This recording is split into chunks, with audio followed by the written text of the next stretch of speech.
இந்த உலகத்தில் மரணத்தை விட கொடூரமான ஒரு விஷயம் என்ன தெரியுமா? வாழ்க்கையில் வாழ்ந்து கெட்டவர்கள் தங்களுடைய வாழ்க்கையை தொடர நேரக்கூடிய அவலம்.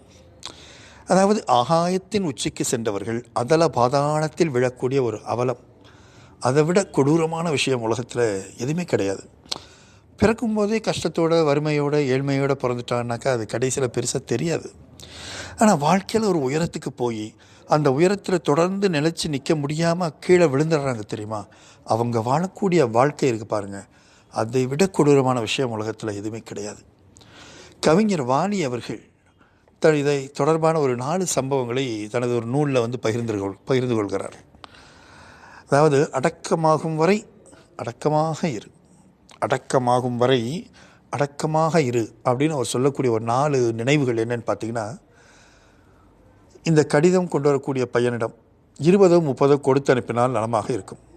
இப்படி ஒரு கடிதத்தோடு என் வீட்டுக்கு ஒரு பையன் வரும்போதெல்லாம் எனக்கு வியர்த்து கொட்டும். எவ்வளவு பெரிய எழுத்தாளர், எப்படி இருந்தவர், அவருக்கா இப்படி ஒரு சிரமம்? இது வாலி பகிர்ந்து கொள்கிறார், பதிவு செய்திருக்கிறார். யார் அந்த பெரிய எழுத்தாளர் பார்க்கலாம். 2வது, ஒரு கம்பெனியில் பாட்டு கம்போசிங் எம்எஸ் விஸ்வநாதனோட வாலி உட்காந்துருக்கிறார்.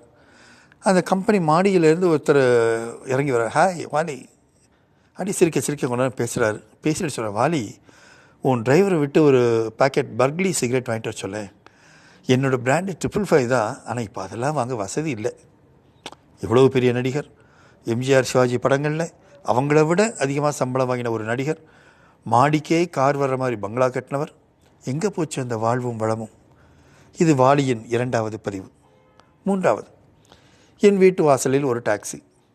ஒரு நடிகை, ஒரு காலத்தில் தமிழ் திரையுலகின் முடிசூடா அரசி வாலியை பார்க்க வருகிறார். வாலியிடம் கேட்கிறார், வாலி சார் எனக்கு ஒரு நாடகம் எழுதி கொடுங்களேன், ஒரு ட்ரூப் வச்சு நடத்தலான் இருக்கேன் அப்படின்னு மெல்லிய குரலில் சொல்கிறார். அடுத்து 4வது பதிவு, Chennai Egmore railway station cement பெஞ்சில் உட்கார்ந்துருக்கிறார். அன்றைய தலைமுறைக்கு யாருக்குமே அவர் தெரியல. ஆனால் வாலி கவனிச்சிட்டார். ஓடி போய் அவருக்கு நமஸ்காரம் பண்ணார். அண்ணா நமஸ்காரம், நானும் திருச்சிக்காரன் தான், இப்போ சினிமாவில் பாட்டு எழுதிட்டு இருக்கேன், என் பேர் வாலி அப்படின்னு அறிமுகப்படுத்தின்ட்டு அவரை வணங்குறார். அப்போ அவர் ஓ நீங்கள் தான் அந்த வாலியா அப்படின்னு கைகளை இறுக பற்றிக்கிறார்.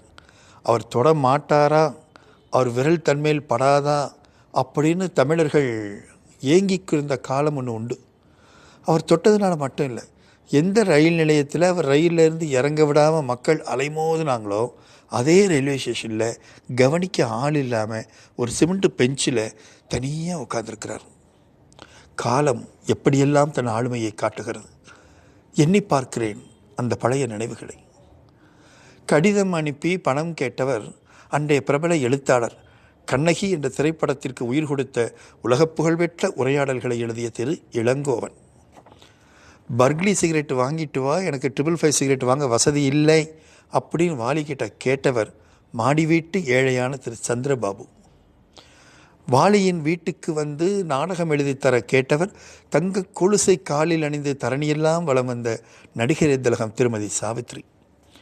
எழும்பூர் ரயில் நிலையத்தில் கேட்பார் இல்லாமல் தனியாக சிமெண்ட் பெஞ்சில் அமர்ந்திருந்தவர் ஒரு காலத்தில் தமிழ் சினிமா உலகின் சூப்பர் ஸ்டார் திரு MK தியாகராஜ பாகவதர். அப்போ வாலி சொல்கிறார், இவர்களை விடவா நான் மேலானவன்? அன்று முதல் நான் இல்லாமல் வாழப் பயின்றேன். நான் ஜாக்கிரதை என்பதை உணர்ந்து கொண்டேன். நான் என்ற தன்முனைப்பு இல்லாமல் வாழ கற்றுக்கொண்டேன்.